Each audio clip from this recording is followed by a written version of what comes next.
Question आ रहा है कि नहीं आ रहा? हाँ, इसके मम्मा को फोन करो, है ना?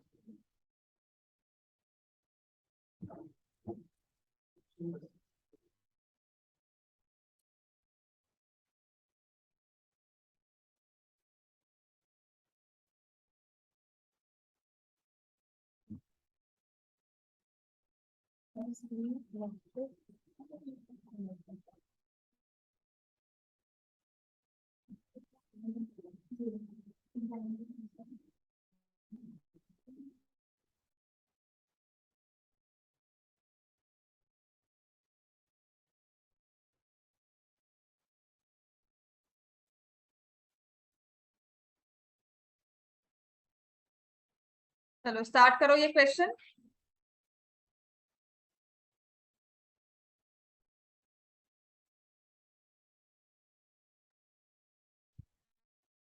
ये आपको कुछ ऐसे दिया हुआ था, जैसे स्ट्रेट लाइन, इस पे परपेंडिकुलर ड्रॉ किया हुआ है।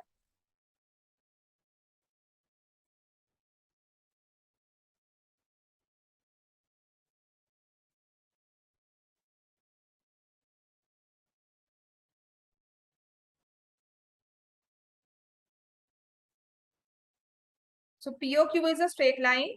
Hello.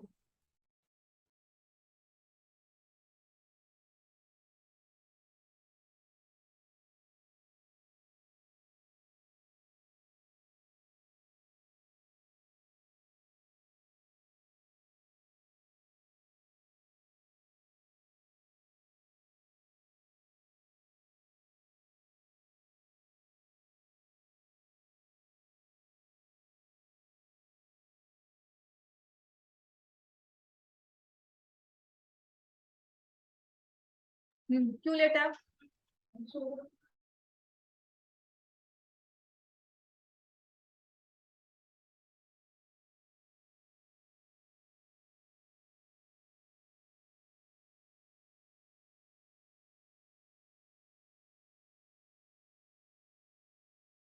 सिंपल सा रेगुलर अब 9th में आ चुके हैं। अब 8th वाला जो हमारा था ना सीरियसनेस की लास्ट में हो जाएगा, वो नहीं होगा।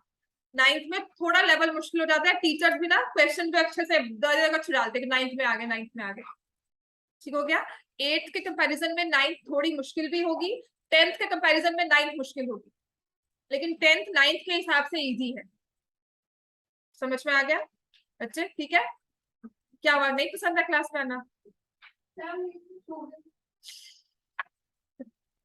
तो ये हमारे दो 90 डिग्री एंगल्स है। इसमें आपको प्रूव करना है angle ROS is equal to half of angle QOS minus angle POS। Clear हो गया? अब मुझे बताओ, फर्स्ट थिंग आप बताओगे इसे सॉल्व कैसे करना है। कैसे लिखा है आपने इसको? हाँ, ROP is equal to angle ROQ। तो मैंने करवाया, हाँ जी, ठीक है। अच्छा, किसे पूछो? हाँ आदित्य, तुम बताओ इसको तुम सॉल्व कैसे करोगे? जो मैंने करवाया उस मेथड से करते हो, या कोई स्कूल में करवाया उससे करते हो? कैसे सॉल्व करते हो इसको? ये वाला नहीं आता? हाँ जी। इतनी बारी मैंने क्लास में करवाया, तब क्यों नहीं पूछा कि मैम ये नहीं आता? और अगर टेस्ट में नहीं आता था तो घर पे जाके पढ़ाई की हमने। हाँ, फिर अब क्यों नहीं आता? करो करो बच्चे, ये टेस्ट में था। शिवे, ROP को, अच्छा वो ROP को आपने ब्रेक कर दिया S angle POS plus angle ROS। उसके बाद ROQ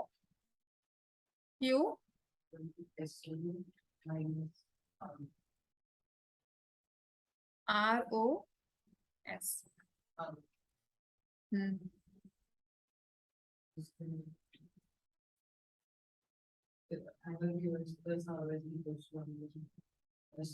क्यों इक्वल होंगे ये? 90।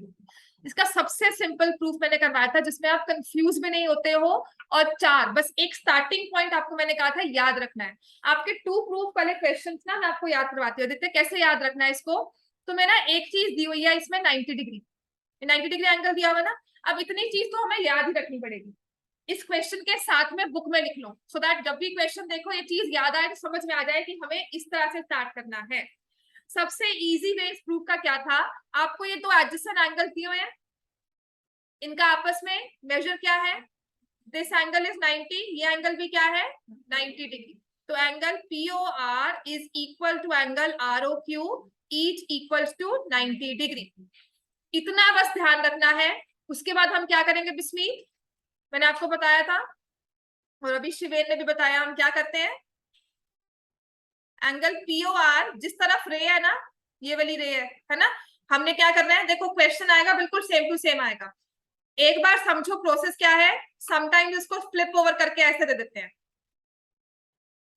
समझ में आ गया, जिस तरफ रे है दो एंगल बने, एंगल POR के दो टुकड़े हो गए, इक्वल नहीं है आपस में, दो टुकड़े हो गए, यहाँ पर इसको हमने ब्रेक कर दिया, इसके दो पार्ट्स में बाइफिकेट हुआ है ना, हमने दोनों में लिख दिया, क्या हो जाएगा, angle POS plus angle SO। ठीक है, अब ROQ में कोई रे नहीं है ना, तो अब हमें ध्यान रखना है, हमें करना कैसे होगा, हमें बड़े वाला एंगल, सबसे वाला बड़े वाला एंगल लेना है, कौन सा है, एंगल SOQ ले लो या QOS, ठीक है बिल्कुल QOS माइनस एंगल छोटे वाला एंगल है ROS, इसको फिगर के साथ मैच करके, अब आप मैं क्लास में पता क्या करवा रही हूँ, ये मैंने सॉल्व करवाया है, इसके बाद पेज पलट को नया पेज लो, खुद सॉल्व करो, तभी याद होगा ये question. This is what I want at home also, एक बार देख कर करो, उसके बाद दो बार खुद से करो। इन क्वेश्चंस को, अगर ज्योमेट्री के इन क्वेश्चंस को रटना है, मैं क्यों सारे करवा रही हूँ, इन्हीं में से कोई एक क्वेश्चन 3 या 4 मार्क्स में आएगा, समझ में आ गया। तो अब देखो ना, यहां से हमारा SOR और ROS एक ही एंगल हो जाता है, अंडरस्टूड, तो ये आ जाएगा 2 angle ROS is equal to angle QOS minus angle POS। देखो बिल्कुल सेम टू सेम स्टेटमेंट लिखी हमारे पास आ गई, स्टार्टिंग पॉइंट क्या था, दो राइट एंगल्स को इक्वल किया था, समझ में आ गया। The way I remember geometry, मुझे लगता है कि स्टोरी की तरह फ्लो करना चाहिए इसको, पहले ऐसे किया फिर ऐसे किया और स्मूथली हम लास्ट पॉइंट तक आ गए, राइट। तो मैं कभी कोशिश करती हूँ कि जो मेरा प्रूफ हो वो एक स्टोरी की तरह चले। मैंने स्टार्टिंग क्या की, बस दो राइट एंगल्स को इक्वल लिया, उनको फर्दर ब्रेक कर दिया, दो हिस्से कर दिए इसके, उसको दो दूसरी फॉर्म में मैंने एक्सप्रेस किया, समझ में आ गया। तो ये आ गया angle QOS minus angle POS, समझ में आ गया इतना हमें, आर वी क्लियर, राइट। अब दोबारा से इस क्वेश्चन को करो, पेज पलटो, हाँ दोबारा से लिखो, स्टार्टिंग पॉइंट भी याद होगा, इसी पे नीचे कर लो।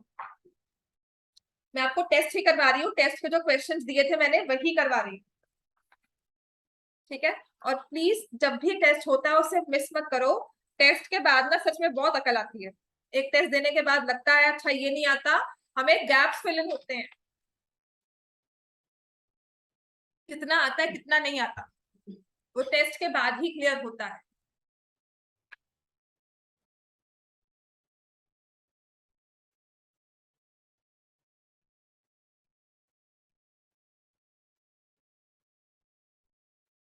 और ये तो सच में आपकी बुक का टेस्ट था, बुक के अलावा कोई एक क्वेश्चन, सच में कह रही हूँ बड़ी मुश्किल से टेस्ट मैंने बनाया था कि बुक ही देखनी है, and I when I started I made this test, सिर्फ बुक लेकर बैठी थी, कोई एक्स्ट्रा बुक नहीं दी, बिकॉज अदरवाइज मैं डाल देती कोई ना कोई क्वेश्चन, मैंने कहा नहीं डालना, बुक लेकर बैठूंगी बस, ठीक है। आपका 3-4 दिन यही होमवर्क रहेगा, नेक्स्ट क्लास जो मैं अब नेक्स्ट चैप्टर शुरू करवाऊंगी वो स्टैट्स होगा, करवा दो ना स्टैट्स, स्टैट्स करवा देती हूँ। ज्योमेट्री तब तक ये अच्छे से रिवाइज कर लेंगे हम, पॉलिनोमियल्स रिवाइज करेंगे, ठीक है। अब जो हाँ पॉलिनोमियल साथ साथ मैं रिवाइज टेस्ट वगैरह थोड़े बहुत एक्स्ट्रा क्वेश्चन साथ में करवाऊंगी। स्टैट्स आपके सिलेबस के अकॉर्डिंगली बहुत ही सिंपल चैप्टर है। उसके बाद if I want to work I will work in surface area and volume, numeric वाला है, फॉर्मूलाज के बेसिस पर बड़ा अच्छे से सॉल्व होना शुरू हो जाता है। फिर हमारे पास जो ज्योमेट्री के चैप्टर रह गए हैं वो है चैप्टर नंबर 9, प्रोबेबिलिटी भी करवा दूंगी बीच में, वो भी बहुत ईजी है, स्टैट्स के बाद प्रोबेबिलिटी हो जाएगा। चलो तो कल से स्टार्ट हो जाएगा, लेकिन अभी होमवर्क जो मिलेगा आपको पॉलिनोमियल्स का, जो क्लास में सारा करवाया हुआ है, और ये अच्छा शिवेन, आपका हिट एंड ट्रायल मिस हुआ था मेथड एक, है ना? वो हो गया, समझ में आया था कि नहीं? उसकी मैंने वर्कशीट आपको दी हुई है ना, सारे क्वेश्चन एक बार करके मुझसे चेक करके पूछ लेना सारा। अभी रिवाइज फिर भी करवाऊंगी, ठीक है? समझ में आ गया बच्चे सबको? ये लिख लिया सबने अपने आप? सानवी लिखा है ना? अब समझ में आया? This is the amount of practice I want from you. ये होती है प्रैक्टिस, ऐसे याद करना है क्वेश्चन को, ठीक है? जब आपको कहा ना होमवर्क करो, चाहे देखकर ही 4 बार लिख लो, पर उस टाइम कुछ और नहीं कर रहे हो, सिर्फ अपने बुक पे ध्यान देना। ये नहीं कि उधर बातें कर रहे हो और हम सिर्फ कॉपी कर रहे हैं, उससे समझ नहीं आएगा, राइट? चलो नेक्स्ट मैंने इसमें दिया था question number 2। This is P, this is Q, this is R, S, T। ये दिया है 130 डिग्री और ये दिया है 110। आदित्य ये क्वेश्चन आता था? आता था? तू प्रूफ वाले क्वेश्चंस में प्रॉब्लम है ना बच्चे, तो जो मैंने करवाया ना ऐसे ही करना है सभी। दोबारा से उन क्वेश्चंस को लिखो। इसको रट्टा मारना है। कैसे रट्टा मारोगे बताओ? जैसे एसएसटी रट्टा मारते हो वैसे रट्टा मारना है। वो तो कर सकते हैं आप, है ना? कि देखा और समझ में आ गया कि उस चैप्टर का क्वेश्चन है, बस छाप दो, कुछ नहीं सोचना और, राइट? हाँ, इतना जरूर सोचना है, अगर एबीसी लिख दिया हो तो उसके अकॉर्डिंगली एबीसी लिखें, राइट? अब इसमें हम क्या करते हैं, जब भी ऐसे वाली आपको एक ना म्यूजिकल नोट बना कर दिया होता है, वो कभी ऐसा बना कर दिया होता है, ठीक है? So whenever such a thing is given to us, such a figure is given to us, हमारा काम क्या होता है? पूछा ना कौन सा एंगल हुआ है, ये वाला आर वाला पूछा हुआ ना, एंगल क्यू आर एस। हम क्या करेंगे यहाँ पर? कंस्ट्रक्शन। कंस्ट्रक्शन में क्या करेंगे? Through R draw a line parallel to P Q. P Q से भी एस टी से भी, किसी भी एक को पकड़ लो। आपका जो इसमें जनरली प्रूफ दिया होता है ना, वो क्या कहते हैं कि या तो पी क्यू के पैरेलल कर लो या एस टी। दोनों के पैरेलल लिख दो कंस्ट्रक्शन में। आई डोंट नो व्हाई सिर्फ पी क्यू के पैरेलल लिखा होता है या एस टी के पैरेलल। दूसरा हम प्रूव करते हैं कि lines which are parallel to each other are to same line are parallel to each other. ना भी करें तो हमने कहा draw a line A B through R. Important है थ्रू आर।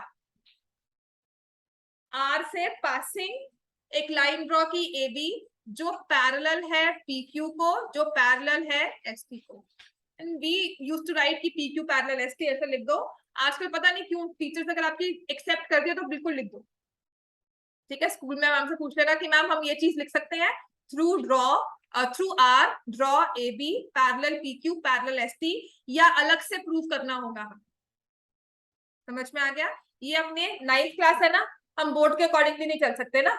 9th में टीचर अपना लगाती है कि स्कूल टीचर की ये ऐसा अच्छा लगता है, ऐसे करना है, तो आप उसके अकॉर्डिंगली काम करो। हमें मार्क्स भी साथ में लेकर आने हैं, समझना भी है, साथ में मैम के हिसाब से मार्क्स भी लेकर आने हैं, राइट? तो हमने कर दिया A B parallel P Q. अब क्या करना होगा? अच्छा नव्या बताओ, अब क्या करेंगे इसके बाद?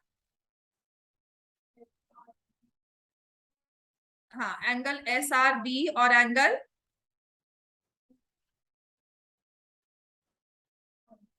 क्यू।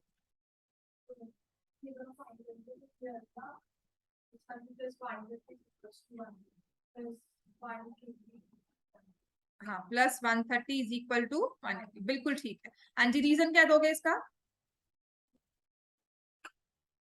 क्या लिखा तुमने पेपर में? कॉरस्पॉन्डिंग लिखी, ठीक है? तो ध्यान दो, आती हुई चीज को हम लास्ट में कंफ्यूज होके मार्क्स गवाते हैं उसमें। क्या आ जाएगा? ये को इंटीरियर। तो ये एंगल आ गया 50 डिग्री। ऐसे ये वाला एंगल क्या आ गया? 70 डिग्री। इन बिटवीन वाला एंगल क्या आ गया? तो ये तो हमें आता ही था, है ना? ये सिर्फ नंबर्स वाला है, इसमें प्रूफ कुछ नहीं करना, ये सॉल्व हो जाता है। इसके बाद क्वेश्चन नंबर 3 जो आपकी एक्सरसाइज का क्वेश्चन है, एक्सरसाइज 6.3।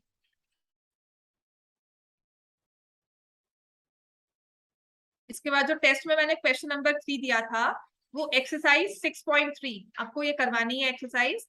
आप सिर्फ आराम से इसको लिखना। एक्सरसाइज 6.3 का कौन सा वाला क्वेश्चन है?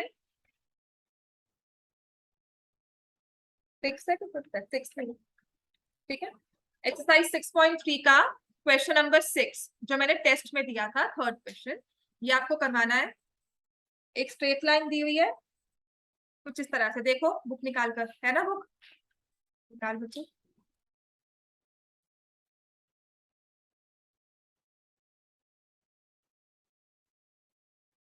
And those of you who know, ये क्वेश्चन पता है ना जिसको मैंने करवाया है, हाँ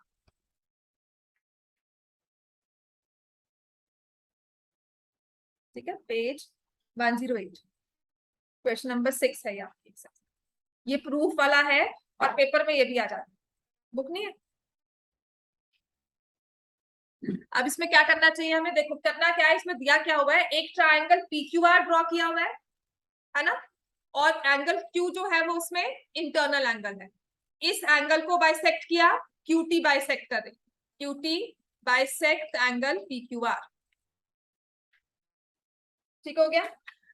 एंगल PRS क्या है, ट्राइंगल का एक्सटीरियर एंगल, PRS दिख रहा है ना सबको, ट्राइंगल का है एक्सटीरियर एंगल, और जो RT है ये इसको बाइसेक्ट कर रही है,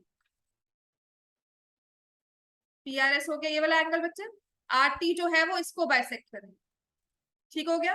प्रूफ क्या करना है, मैंने कहा था ये जो दो एंगल्स होते हैं ना, बेस के दो एंगल्स, ऐसे जो वर्टिकल में खड़ा होता है, ट्राइंगल ऑब्वियसली हमेशा एक साइड नीचे बेस होगी, जो वर्टिकल एंगल होता है ना वो जो सामने बना होता है ऊपर वाला, उसको वर्टिकल एंगल बोलते हैं। तो एक एंगल बन रहा है PQR, और एक ये बाइसेक्टर्स के साथ एंगल बना है, दो एंगल बाइसेक्टर्स थे, एक इंटीरियर एंगल का, एक एक्सटीरियर एंगल का, इनके बाइसेक्टर्स ने आपस में इंटरसेक्ट किया T पर, और T में एक एंगल बना जो कि है एंगल QTR, ये हमेशा होता है हाफ ऑफ एंगल QPR, ठीक है। ये एक फॉर्मूला है, एक थ्योरम कह सकते हो, एक रूल है, कोई भी ट्राइंगल हो, चाहे वो राइट एंगल हो, चाहे वो इक्विलेटरल हो, चाहे वो स्केलीन हो, जब भी आप एक इंटीरियर एंगल और उसके सामने वाला एक्सटीरियर एंगल के बाइसेक्टर्स ड्रॉ करके एंगल फॉर्म करोगे, ये रिलेशनशिप आएगा। ये पता है कहाँ यूज होता है, जब हम कॉम्पिटिशन्स देते हैं, राइट, जैसे स्पीड टेस्ट होता है, MBA के लिए जाते हो, IAS में अगर मैथ्स पूछते हैं ना, तो एक दो क्वेश्चन जैसे डाल देते हैं, if you know the formula, seconds में आंसर आ गया, मतलब मुझे आंसर ये दिया हुआ है, this is 60 degree, find this angle, तो मुझे पता है कि इसका हाफ होता है, तो मैं डायरेक्टली 30 मार्क करूंगी, आगे बढ़ूंगी। ये वहां पर यूज होते हैं फॉर्मूलाज, अभी हमें सिर्फ प्रूव करने हैं। प्रूव करने का मतलब पता क्या होता है, क्यों हम आपको थ्योरम्स प्रूव करना सिखाते हैं, या इन क्वेश्चंस को कहते हैं प्रूफ, वो आपके लॉजिक को बिल्ड करता है, रीजनिंग बिल्ड करेगा कि अच्छा ये है तो इसमें मैं और क्या लूं, और कैसे कैसे अपनी चीजों को इकट्ठा करके फिर मैं क्वेश्चन के एंड तक जाऊं। ज्योमेट्री सिर्फ आपका लॉजिक, आपका विजुअलाइजेशन इंप्रूव करती है और कुछ नहीं करती, ठीक है।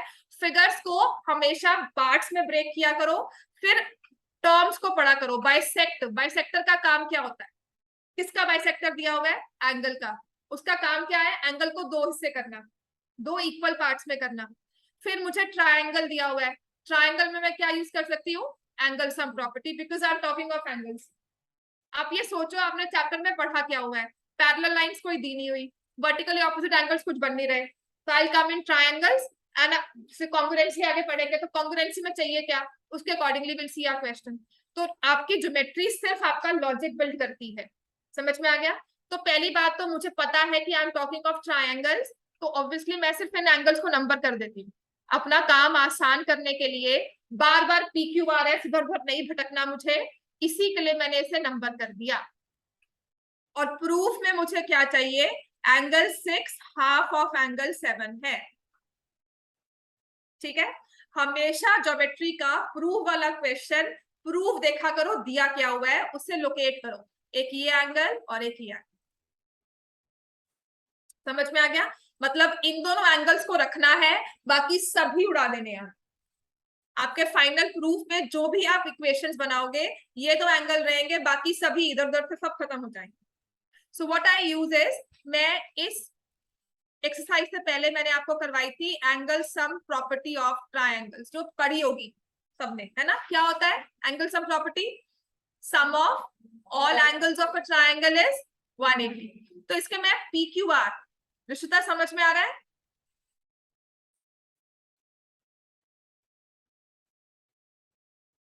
रिश्ता सो गए होगे ना ये पक्का।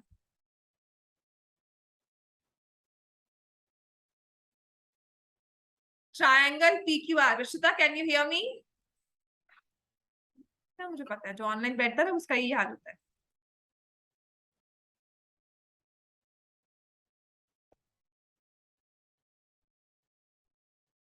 ट्राइंगल पी क्यू आर में एंगल सम प्रॉपर्टी लेते हैं, कौन सी लेंगे?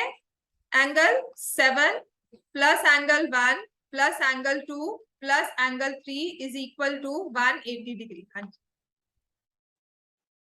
हाँ लिखा आ रहा है, host is not allowed to unmute. अच्छा ठीक है, सुन रहा है?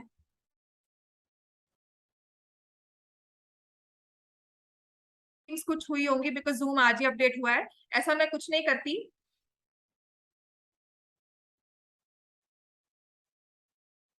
बाद में देखती हूँ। तो मैंने पहले लिया, समझ में आ रहा है कि नहीं? पहले लिया एंगल सम प्रॉपर्टी में angle 7 plus angle 1 plus 2 plus angle 3 is 180। एक ट्राइंगल बना P Q are.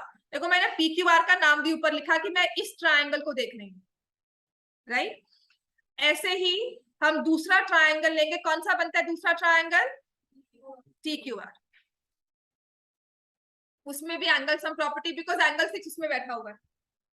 The reason why to take triangle P Q R, because 6 उसमें बैठा हुआ है। तो मैं क्या लिखूंगी? Angle 6 plus angle 2 plus angle 3 plus angle 4 is 180 degree.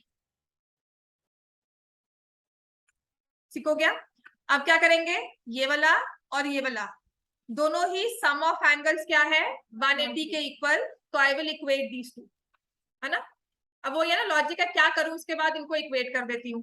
तो angle 7 plus angle 1 plus angle 2 plus angle 3 angle 6 angle 2 angle 3 angle 4, कुछ ऐसा दिया हुआ है। ठीक है, 3 से 3 कैंसिल हो गया, 2 से 2 भी कैंसिल हो गया। Angle 7 plus angle 1 is equal to angle 6 plus angle 4। Clear हो गया? अब इसको थोड़ा सा और इजी मैंने कैसे किया था, if your teachers also allow, वो ना विजुअलाइजेशन बहुत अच्छी हो जाती है। ये एक्स है, ये एक्स है, ये वाई है, ये वाई। ठीक है, इसको लिख देना कि angle 1 equal to angle 2 let it be equal to x, angle 4 equal to angle 5 let it be equal to Y.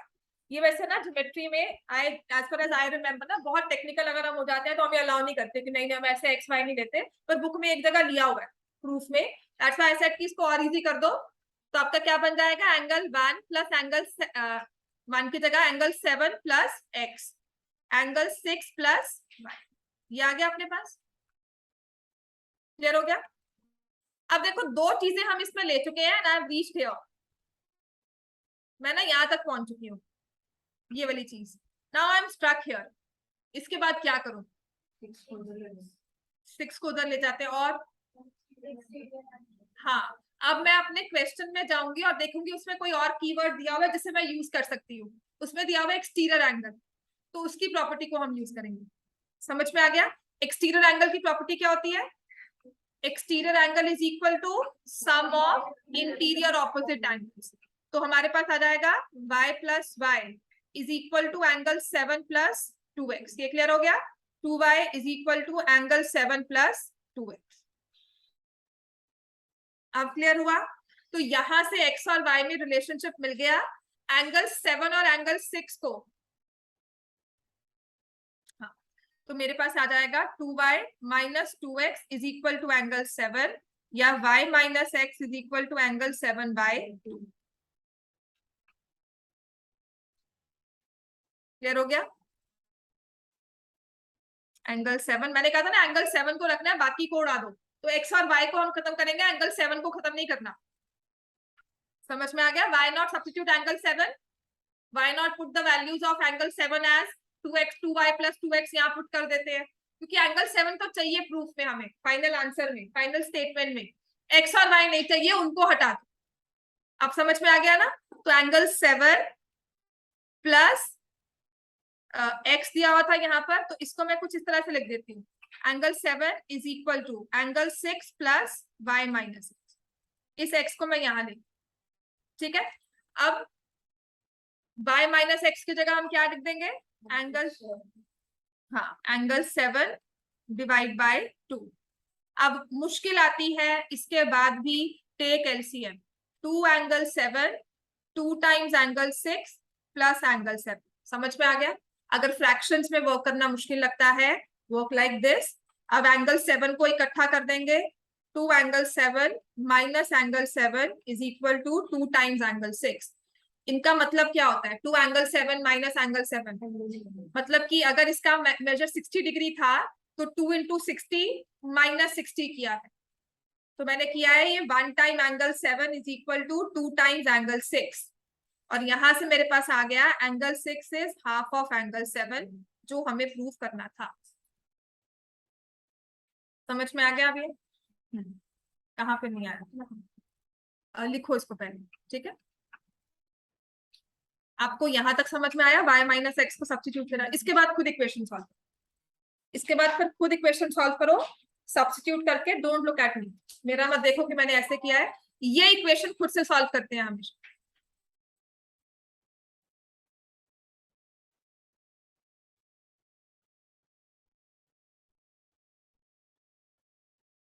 अच्छा, जिन्होंने फीस पे नहीं किया ना, उनकी फीस भी ड्यू है, ठीक है? नेक्स्ट क्वार्टर की मैंने जून 1 से जुलाई 1 से नेक्स्ट क्वार्टर स्टार्ट किया है, तो आपकी पहले वाली फीस सारी कवर होगी, ठीक है? जो भी था 10 डेज छुट्टी भी तो रहेगी। हो गया ये एंगल 7 इक्वल्स टू 2 एंगल 6। समझ में आया कि नहीं? अगर कर लिया दोबारा लिख लो ऐसे। इसके बाद मुझे क्वेश्चन नंबर 5 करवाना है। प्रूफ वाले क्वेश्चन ही करवाऊंगी।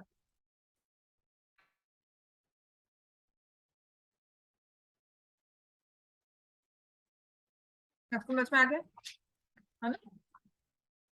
क्लियर है? सानवी समझ में आया? ठीक है। अब घर जाके सच में कह रही हूँ, सिंसियरली इसको लिख लेना दोबारा से, फिर याद हो जाएगा। टाइम निकाल कर दोगे समझ में आ जाएगा, और पेपर में मार्क्स आ जाएंगे इसके बेसिस पर। नेक्स्ट हमारे पास मुझे करना है, जो मैंने आपको करवाया था, एग्जाम्पल है आपकी बुक का पैरेलल लाइंस वाला। Example 5 on page 102। If a transversal intersects two lines such that bisectors of a pair of corresponding angles are parallel। ठीक है ना? मुझे कुछ समझ नहीं आया यहाँ तक। ट्रांसवर्सल इंटरसेक्ट्स, ट्रांसवर्सल कहाँ होती है? पैरेलल लाइंस में। तो पहले तो मैं यही करूंगी, ठीक है? कुछ ऐसे फिगर बनाऊंगी। This is when I read the keywords. Transversal समझ में आया तो ऑफ कोर्स कुछ पैरेलल लाइंस का केस ही दिया होगा, तो मैंने ऐसे फिगर ड्रॉ कर दिया। Transversal intersects two lines by sectors of a pair of corresponding angles. नहीं समझ में आया तो कीवर्ड क्या है? Corresponding angles. कौन से कॉरेस्पॉन्डिंग एंगल्स हुए? हमारा जो विजन होता है या काम करने का तरीका होता है, हम ये दो कॉरेस्पॉन्डिंग एंगल्स लिखते हैं, है ना? काम मतलब हाथ ही यही चलता है। तो मैंने ये दो कॉरेस्पॉन्डिंग एंगल्स लिए। क्या लिखा हुआ है? बाय सेक्टर्स ऑफ, तो इनके bisectors, bisectors of corresponding angles are parallel. तो अब मुझे समझ में आ रहा है कि अगर ये लाइन ए बी थी, ये सी डी, ये ट्रांसवर्सल ई एफ पी और क्यू पर इंटरसेक्ट कर रही है, तो यहां से ये आर और ये एस दिया हुआ है। P R is parallel to Q S. अगर ये फिगर बना के आपको दे देना, आप बड़े आसानी से क्वेश्चन समझ जाओ, सॉल्व भी कर लो। क्वेश्चन ना फिगर के साथ नहीं दिया हुआ, स्टेटमेंट दी हुई है, और इसी के साथ ना 6 क्वेश्चन बन सकते हैं। एक तो आपके एग्जाम्पलर में दिया हुआ है, एक मैंने आपको क्लास में भी करवाया था, जब यहाँ पर को इंटीरियर एंगल्स के बाइसेक्टर्स ड्रॉ होते हैं, तो उसको भी स्टेटमेंट फॉर्म में देंगे। अगर मैं ये क्वेश्चन बनाकर दे दूं ना आपको, आप आराम से सॉल्व करो, राइट? तो इस क्वेश्चन की फिगर जब ऐसे कुछ याद आए, इनको बार बार पढ़ो और इसकी फिगर ड्रॉ करते रहो। और मैं अब नेक्स्ट क्लास में क्या करूंगी, आपको ये 6 की 6 स्टेटमेंट्स लिखवा दूंगी, उनकी फिगर ड्रॉ करवा दूंगी। पेपर में कोई भी एक आ सकता है, सितंबर टेस्ट स्पेशली, ठीक हो गया? मार्च में आए ना आए, सितंबर टेस्ट तक कोई भी एक आ सकता है। इतना क्लियर हो गया? तो नेक्स्ट क्लास में ना मैं आपको वो वर्कशीट ही दे दूंगी जिसमें सारा लिखा होगा, और क्लास में वो करवा भी दूंगी। क्लियर हो गया इतना? अब उसने कहा है कि P R is parallel to Q S. Prove करो। टू प्रूव है A B is parallel to C D.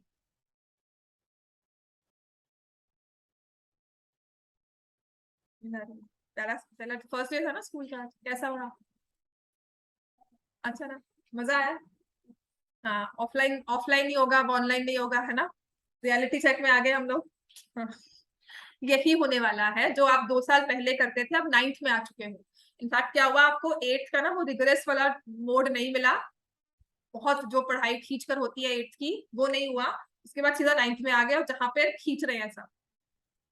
ठीक है, तो 9th वाला मोड थोड़ा सा मुश्किल ही होता है, पढ़ लो कि A B parallel C D करना है हमें। अब इसमें हमें दिया क्या हुआ है, फर्स्ट थिंग हमें गिवन है बाइसेक्टर्स और पैरेलल दी हुई है ये 2 लाइन्स, बाकी सबको उड़ा दो।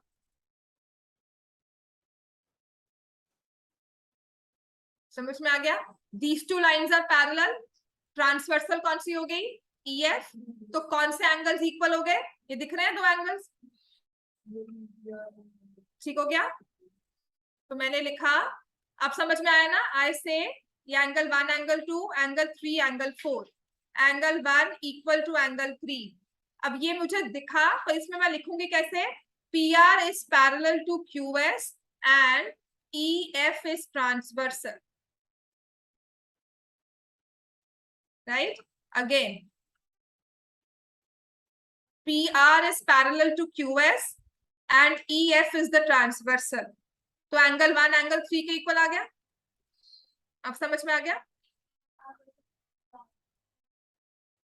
नहीं उसको नहीं प्रूव कर सकते, angle 1 is equal to angle 2, हाँ angle 1 equal to angle 2, angle 3 equal to angle 4, 2 और 4 को हम डायरेक्टली या 2 और 3 को नहीं कर सकते, ठीक है।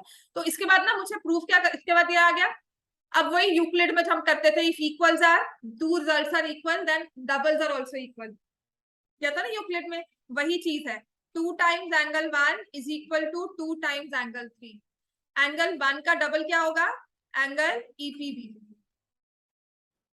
एंगल 3 का डबल क्या होगा, एंगल पीक्यूडी, इनके डबल्स इक्वल है, ठीक है। अगर ये डबल्स इक्वल है तो ये कौन से एंगल्स फॉर्म करते हैं आपस में, कॉरेस्पॉन्डिंग, हम लिखेंगे। अब इसके बाद यहां तक लिखने के बाद हम लिखते हैं as they form a pair of corresponding angles। अब corresponding एंगल के बाइसेक्टर्स थे ना, तो जो मेन एंगल्स बनेंगे ना वो कॉरेस्पॉन्डिंग ही बनेंगे, ऑल्टरनेट में ऑल्टरनेट ही बनते हैं, समझ में आ गया। as they form a pair of corresponding angles, therefore AB is parallel to CD। समझ में आ गया इतना, क्लियर हो गया इतना, ठीक है। अब इसके बाद जो नेक्स्ट आपके प्रूफ का इंपॉर्टेंट क्वेश्चन है वो है पेज नंबर 106 एग्जाम्पल 8। ये 2 क्वेश्चंस प्रूफ के, अब इसके बाद दोबारा क्लास में नहीं होंगे, बार बार नहीं करवा सकती मैं, ठीक है। तो अब मैं क्या करूंगी, इन बिटवीन जैसे रोज का एक क्वेश्चन आपको क्लास में करवा दिया, आप पहले लिखोगे फिर हम स्टार्ट कर देंगे साथ, ठीक है। अब है एग्जाम्पल 8 और इसी का मैंने आपको मिलता जुलता क्वेश्चन दिया था एग्जाम्पल 8, और इसका ना एग्जाम्पलर में एक क्वेश्चन है, या तो अभी इसके साथ ही लिख लो, राइट, अगर मैंने लिखवाया भी था, एग्जाम्पलर है किसी के पास,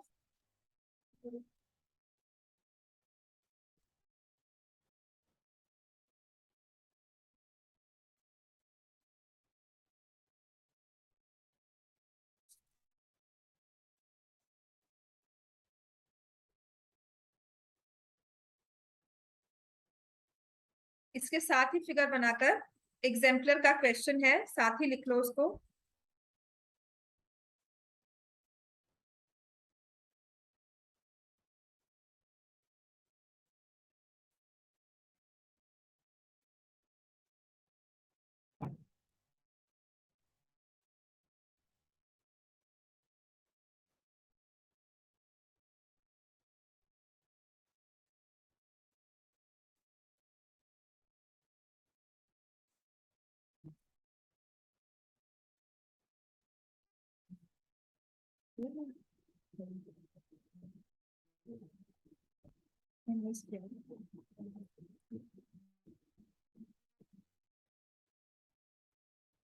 एग्जाम्पल 8 में आपको दिया हुआ है एक ट्रायंगल है,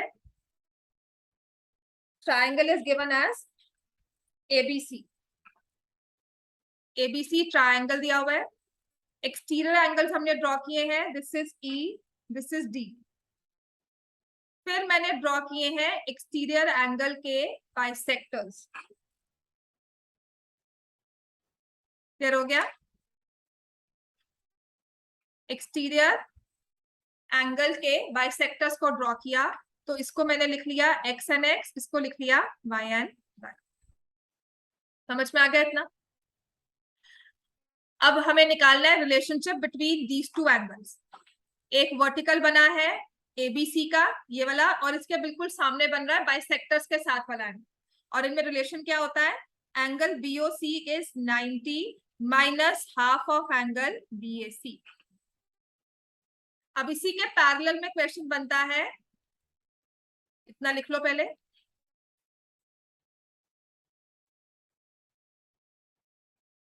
समझ में आ गया? अब इसका साथ वाला क्वेश्चन क्या है? यहाँ कौन से एंगल्स को बाइसेक्ट किया था हमने? एक्सटीरियर। अब दूसरा क्वेश्चन इसका देखो फॉर्मेट क्या हो जाता है, हम इंटीरियर एंगल्स को बाइसेक्ट करें। क्लियर हो गया? ये एक्स है और ये भी वाई, बात वही है हमारी। अब क्या होगा? Angle BOC is 90 plus half angle BAC. समझ में आ गया? अगर अंदर है तो प्लस हुआ, बाहर है तो माइनस हुआ। प्रूव कैसे करना है? जो दिया हुआ है ट्रायंगल एंगल सम प्रॉपर्टी, ठीक है, और साथ में हमें क्या दिया हुआ है? ये क्या है? Exterior angle. तो एक्सटीरियर एंगल का ये साथ वाला एंगल क्या होगा? पहले मैं यही करती हूँ, ठीक है। सो आई हैव ये लिख लिया सबने, इसको एक बार इरेज कर लूंगा मैंने, ठीक है। अब इसको प्रूव करेंगे हम।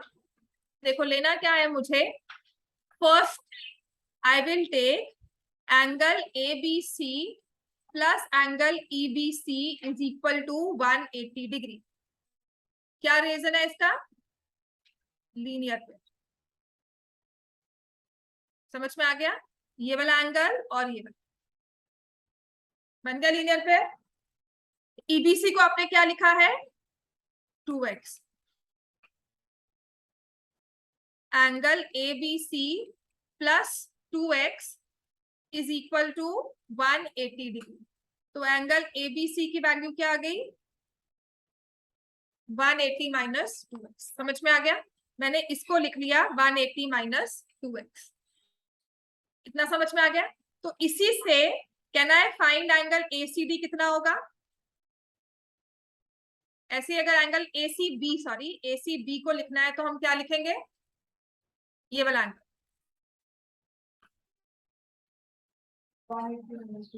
180 माइनस 2y। समझ में आ गया इतना पे?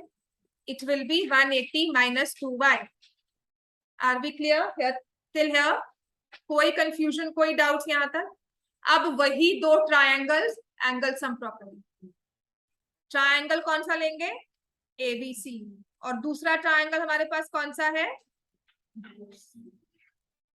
बीओसी, ठीक है ना? हाँ, angle A plus angle B की जगह मैं क्या लिख दूंगी? 180 माइनस 2x, और सी की जगह क्या लिख दूंगी? 180 minus 2y is equal to 180। और बीओसी में लिखेंगे x plus y plus angle BOC is 180।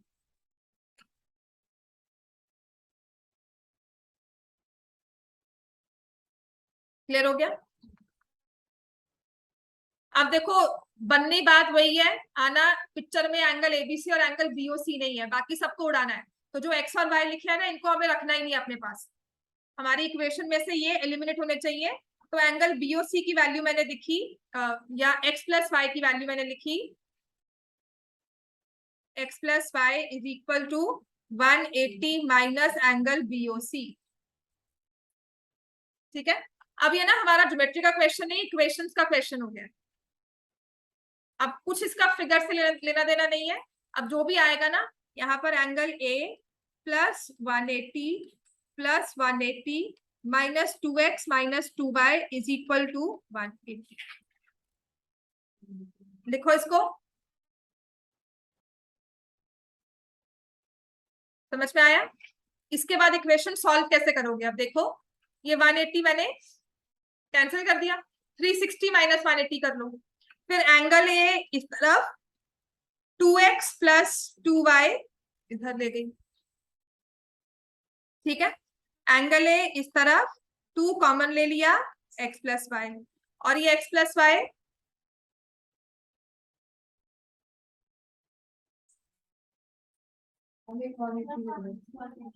हाँ यहाँ पर +1।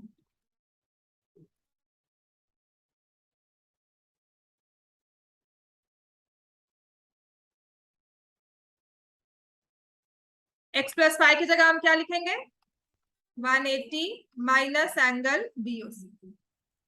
अब इक्वेशन को सॉल्व करना है, 180 minus angle A 360 minus 2 angle BOC, ठीक है।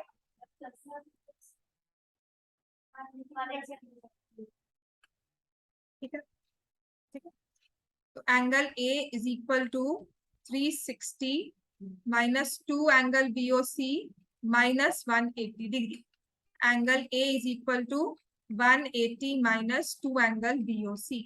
अब प्रूफ में आ जाओ। आप एंगल BOC को इस तरफ रखते हो एक तरफ, और 90 के साथ एक और रखा हुआ है, तो मैं क्या करती हूँ, इसको इधर लेके आ रही हूँ। 2 angle BOC is equal to 180 minus angle A। समझ में आ गया। यही इसकी इक्वेशन की ना सॉल्विंग के स्टेप्स, चाहे 2 में कर लो चाहे 4 में, सिर्फ आपकी आपकी अंडरस्टैंडिंग हो जाएगी। BOC क्या हो जाएगा, हाफ ऑफ 180 माइनस एंगल, ठीक है। हाफ से दोनों टर्म्स को मल्टीप्लाई कर देंगे, angle BOC is 90 minus half angle. Clear हो गया इतना।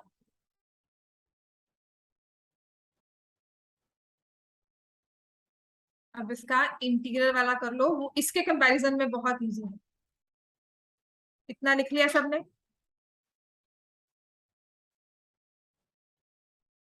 लिख लिया इतना। अब तो याद होना चाहिए कि नहीं, बाकी सबको हमको तीसरी बार करवा रही हूँ शायद। ये ट्राइंगल ABC, इसके इंटरनल एंगल दिए हुए हैं, ये बहुत इजी होता है, एक्स और एक्स, वाई और y, ठीक है। हम क्या लिखते हैं, angle A plus 2x plus 2y is 180, और एंगल BOC, इसमें ना एक्सटीरियर नहीं लेना ना, इसलिए काम आसान हो, is equal plus x plus y.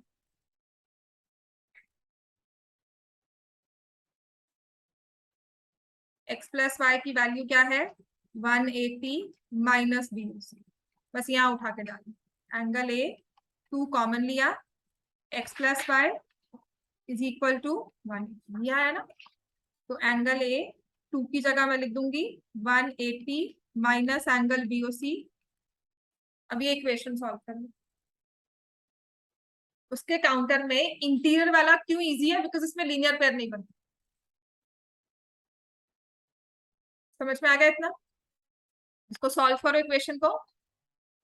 ये मैंने लिया था ट्रायंगल ABC में एंगल सम प्रॉपर्टी, और ये था ट्रायंगल BOC में एंगल सम प्रॉपर्टी।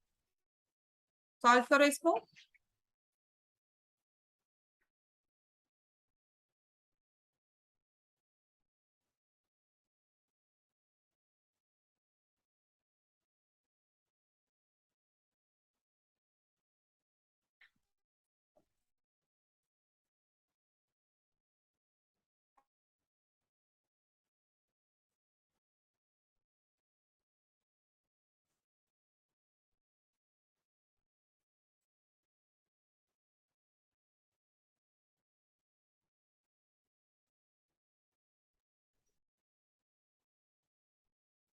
समझ में आया।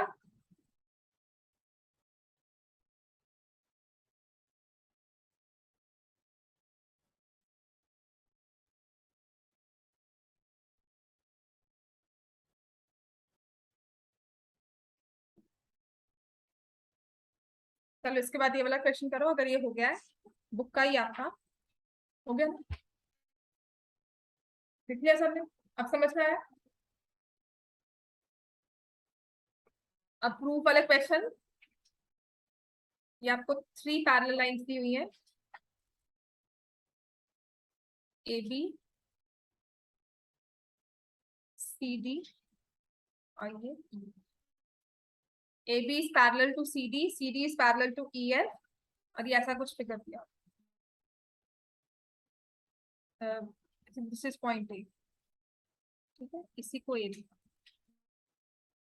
यहाँ से इसी को बी लिखा, this is x, this is 90, this is y, this is z, और ये दिया हुआ है 55 फाइंड एक्स वाई।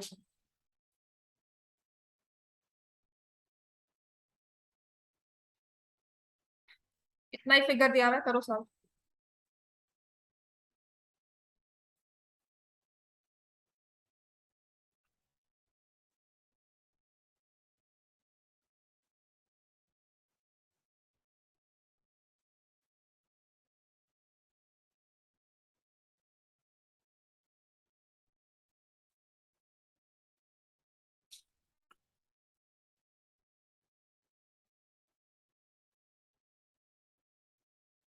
जो बुक का क्वेश्चन है बिल्कुल सेम है, जितने ये हुआ था हो गया, प्रूफ वाले हो गए थे पेपर में, टेस्ट में। एक सीधा तो दिया ही नहीं था मैंने। अच्छा, क्वेश्चन नंबर 3 वही ट्रायंगल, ये 90 दिया हुआ है, ठीक है। z की वैल्यू क्या आती है, समझ में आ गया सबको। ये 90 z प्लस 55 क्या बनाते हैं आपस में, ये वाला और ये वाला एंगल क्या बन रहा है, ये को इंटीरियर एंगल। तो z plus 55 is also 90 degree, समझ में आ गया। तो z की वैल्यू क्या आ गई, 35, ठीक है, z की वैल्यू 35 डिग्री। अब ये 55 यहाँ दिया हुआ है, तो y की वैल्यू क्या आ जाएगी 125, क्योंकि ये क्या हो गए को इंटीरियर एंगल्स, और x की वैल्यू क्या हो जाएगी correspond। समझ में आ गया इतना में। चलो इसके बाद ये क्वेश्चन था, ये करना सॉल्व। हेलो,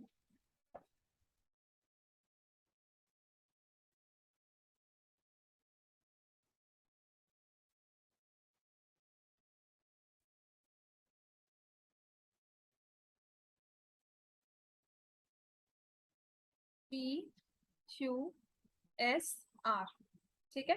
तो ये आपको दिया हुआ है OP O Q O R O S are 4 rays, prove that angle PO Q plus angle QO R plus angle SO R plus angle POS, ये सम किसके इक्वल है 360 डिग्री।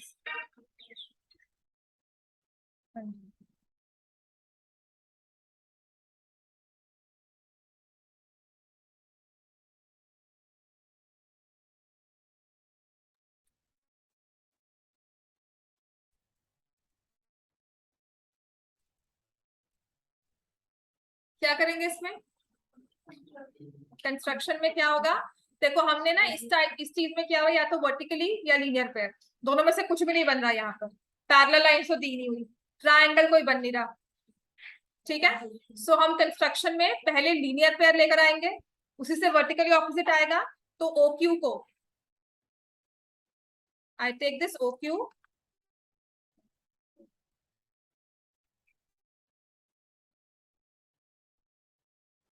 आई टेक ओ क्यू, उसको further extend कर देंगे,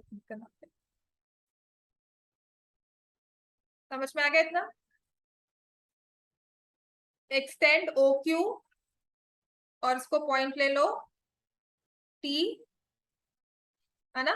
तो अब हम क्या करेंगे, ये एंगल है 1 और ये एंगल है 2, this is 3, this is 4, this is 5, angle 1 plus angle 2 किसके इक्वल है 180, angle 3 plus angle 4 plus angle 5 किसके इक्वल है 180। At the following, at the two equations, जैसे कि यूक्लिड अब यहाँ पे यूज होता है कि हमने इक्वल्स को इक्वल्स में ऐड किया, द रिजल्ट्स आर इक्वल,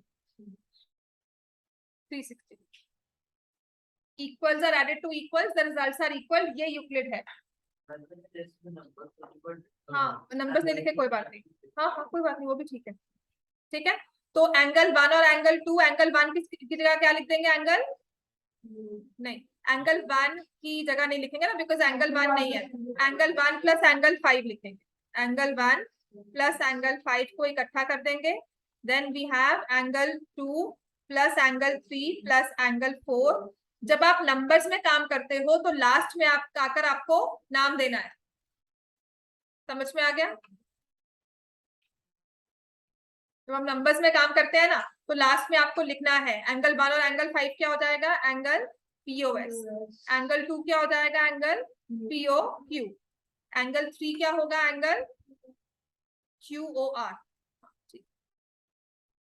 और एंगल 4 हो जाएगा एंगल आर। हेंस समझ में आ गया इतना में? चलो जाओ, कल स्टार्ट हो जाएगा।